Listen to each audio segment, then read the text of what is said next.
Assalamualaikum warahmatullahi wabarakatuh. Kami dari kelompok 8 yang beranggotakan Norinta Umayasari dan Afifa Indranovitasari dari kelas TM 3B akan menjelaskan materi tentang metodologi studi Islam. Aspek-aspek sasaran studi Islam. Ada dua aspek, yaitu aspek sasaran keagamaan dan aspek sasaran keilmuan.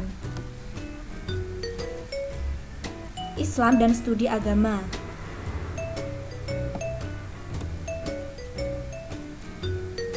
Yang pertama, keuniversalan Islam.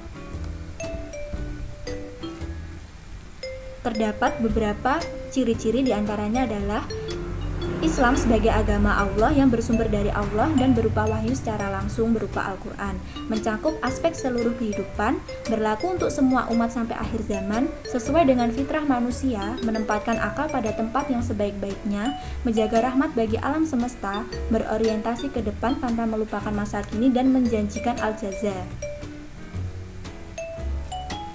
Yang kedua, dimensi baru dari kedatangan Islam. Islam memberikan dimensi baru bagi agama lain, di mana dipandang sebagai agama yang harus diterima dan sebagai agama pilihan Tuhan, dan sebagai ajaran yang tidak hanya mengajarkan kehidupan setelah kematian, tetapi juga mengajarkan cara beribadah dan mendekatkan diri kepada Tuhan, di mana semuanya sudah diatur dalam kitab Al-Quran.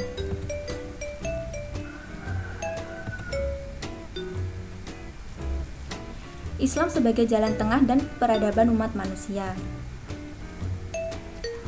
Islam sebagai jalan tengah dalam segala aspek kehidupan manusia bukan hanya tentang ibadah, fikih, tauhid, tafsir, hadis, dan akhlak, tetapi juga meliputi hukum, lembaga politik, dan perundang-undangan. Islam sebagai agama dan peradaban umat manusia di sini tidak membedakan warna kulit, bangsa, bahasa, dan derajat, melainkan keesaan Allah SWT, dan kedatangan Islam di tengah kehidupan manusia membentuk suatu karakteristik peradaban yang mengarah pada keyakinan bahwa masyarakat yang berkembang terutama melalui modernisasi dan rasionalisasi. Maka dari itu dibutuhkan rasa toleransi agar tercipta kehidupan yang rukun dan harmonis. Yang selanjutnya, urgensi dan tujuan studi Islam. Yang pertama, urgensi studi Islam dalam kehidupan. Di sini, umat Islam pada saat ini berada dalam kondisi problematis, di mana manusia mendapatkan kehormatan menjadi khalifah di muka bumi ini untuk mengelola alam beserta seluruh isinya. Yang selanjutnya adalah tujuan studi Islam. Studi Islam bertujuan untuk mempelajari secara mendalam tentang hakikat agama Islam itu, bagaimana posisi serta hubungannya dengan agama lain dalam kehidupan budaya manusia. Yang kedua, untuk mempelajari secara mendalam sumber dasar ajaran agama Islam yang tetap abadi dan dinamis, dan bagaimana aktualisasinya sepanjang sejarah. Dan yang terakhir, untuk mempelajari secara mendalam prinsip-prinsip dan nilai-nilai dasar agama Islam dan bagaimana realisasinya dalam membimbing dan mengarahkan serta mengontrol perkembangan budaya dan peradaban manusia pada zaman modern. Doktrin kepercayaan agama. Apabila kita memandang agama sebagai doktrin yang sakral, suci, dan tabu, maka tertutup untuk kajian-kajian atau penelitian. Tetapi sebaliknya, apabila kajian diarahkan pada elemen-elemen agama, maka terbuka pintu untuk melakukan penelitian, dan bahkan metodologi penelitian sudah pernah dirintis, yaitu ilmu usul fikih sebagai metode untuk mengistimbatkan hukum dalam agama Islam, dan ilmu mustalah hadis sebagai metode untuk menilai akurasi dan kekuatan sebab-sebab nabi atau hadis, merupakan bukti adanya keinginan untuk mengembangkan metodologi penelitian. Studi kawasan Islam. Arti dan asal-usul kawasan studi Islam. Adanya perkembangan studi dan pembentukan wilayah ini menjadi sebuah pendekatan untuk menyebarluaskan Islam dari suatu wilayah ke wilayah yang lain. Problem dan prospek pendekatan studi wilayah dalam studi Islam. Pendekatan studi area merupakan pendekatan yang meliputi bidang kesejarahan, linguistik, dan semua cabang ilmu serta pengetahuan yang berkaitan dengan pertumbuhan dan perkembangan peradaban dan kebudayaan terhadap keadaan masyarakat di suatu wilayah atau kawasan. Problematika yang dihadapi berbanding lurus besarnya dengan objek dan luas wilayah yang akan diselidiki. Semakin kompleks objek yang menjadi sasaran penyelidikan akan semakin luas wilayah yang dijangkaunya. Maka segala persiapan yang diperlukan untuk menerapkan studi area juga semakin besar. Prospek pendekatan studi area ini sebenarnya boleh dikatakan sangat baik. Hal ini mengingat perlu dibangunnya saling kepengertian dan kerjasama antar komunitas muslim di dunia. Beberapa pendekatan studi Islam. Pendekatan studi Islam. Yang pertama, pendekatan psikologis, yaitu mendekati agama melalui pengalaman keagamaan seseorang sehingga yang menjadi objek pokoknya adalah manusia beragama. Yang kedua, pendekatan dialogis. Dalam studi agama diisyaratkan oleh Al-Quran pada ajakan dan anjuran dialog antara masyarakat atau umat beragama dengan cara lebih baik atau sebaik-baiknya. Yang ketiga, pendekatan teologis. Dalam memahami agama secara harfiah dapat diartikan sebagai upaya memahami agama dengan menggunakan kerangka ilmu ketuhanan yang bertolak dari satu keyakinan empirik dari suatu keagamaan dianggap sebagai yang paling benar dibandingkan dengan lainnya. Yang keempat, pendekatan antropologis. Dalam memahami agama dapat diartikan sebagai salah satu upaya memahami agama dengan cara melihat wujud praktek keagamaan yang tumbuh dan berkembang dalam masyarakat.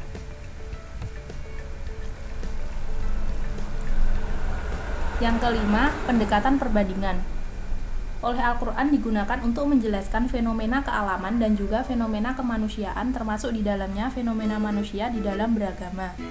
Yang keenam, pendekatan rasional intuitif. Dalam studi agama pendekatan ini diisyaratkan oleh Quran Surat Al-Nisa ayat 4, 82 Muhammad 4724 dengan terminologi tadabur. Tadabur adalah pemikiran dan perenungan yang mendalam atau suatu objek yang melibatkan rasio dan intuisi. Dalam bahasa Al-Quran melibatkan dimensi fikir dan dimensi zikir, bahkan seluruh potensi untuk menemukan kebenaran hakiki. Yang ketujuh, pendekatan sosiologis. Dalam Al-Quran diisyaratkan oleh konsep-konsep seperti kaum, ummah, jamah, muamalah, khilafah atau imamah, ukuwah atau ikhwah. Yang kedelapan, pendekatan historis yang dilakukan untuk mempelajari ayat Al-Quran yang mengandung isyarat-isyarat yang mengajak membacanya untuk melihat peristiwa-peristiwa penting yang telah berlalu yang dapat dijadikan pelajaran bagi generasi berikutnya. Manusia dan kebutuhan doktrin agama. Definisi agama dan perkembangannya. Agama berarti sistem yang mengatur tata keimanan, kepercayaan, cara yang mengatur peribadatan manusia kepada Tuhan Yang Maha Esa, serta tata cara yang mengatur hubungan manusia dengan manusia lain. Manusia adalah makhluk yang paling sempurna, kejadiannya jika dibandingkan dengan makhluk ciptaan Tuhan yang lainnya. Kesempurnaan kejadian tersebut dapat dilihat dari berbagai sisi, diantaranya manusia adalah makhluk yang eksploratif dan potensial. Dikatakan demikian karena manusia memiliki kemampuan untuk mengembangkan diri baik secara fisik maupun psikis dan dalam diri manusia. Sedangkan agama merupakan bentuk pengakuan terhadap adanya hubungan manusia dengan kekuatan gaib yang harus dipatuhi. Kekuatan tersebut menguasai manusia dan mempengaruhi perbuatan manusia.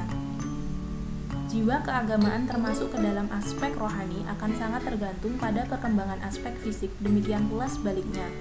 Dari segi ilmu jiwa agama dapat dikatakan bahwa perubahan keyakinan atau perubahan jiwa keagamaan seseorang bukanlah terjadi secara kebetulan, tetapi suatu kejadian yang didahului oleh berbagai proses dan kondisi yang dapat dipelajari, begitu juga dengan masa dewasa, lanjut, dan masa tua. Kebutuhan manusia terhadap agama. Agama memainkan peran penting dalam kehidupan manusia. Secara teoritis, tujuan agama adalah sebagai salah satu upaya untuk mendapatkan kebahagiaan dan kesejahteraan hidup lahir dan batin.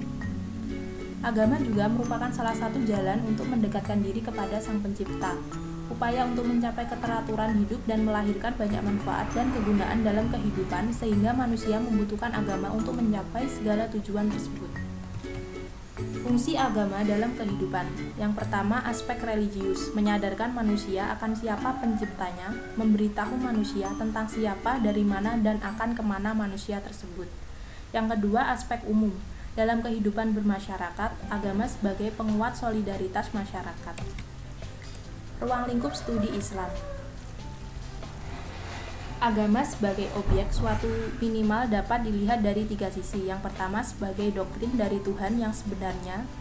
Yang kedua sebagai gejala budaya, yang berarti seluruh yang menjadi kreasi manusia dalam kaitannya dengan agama, termasuk pemahaman orang terhadap doktrin agamanya. Yang ketiga sebagai interaksi sosial, yaitu realitas umat Islam.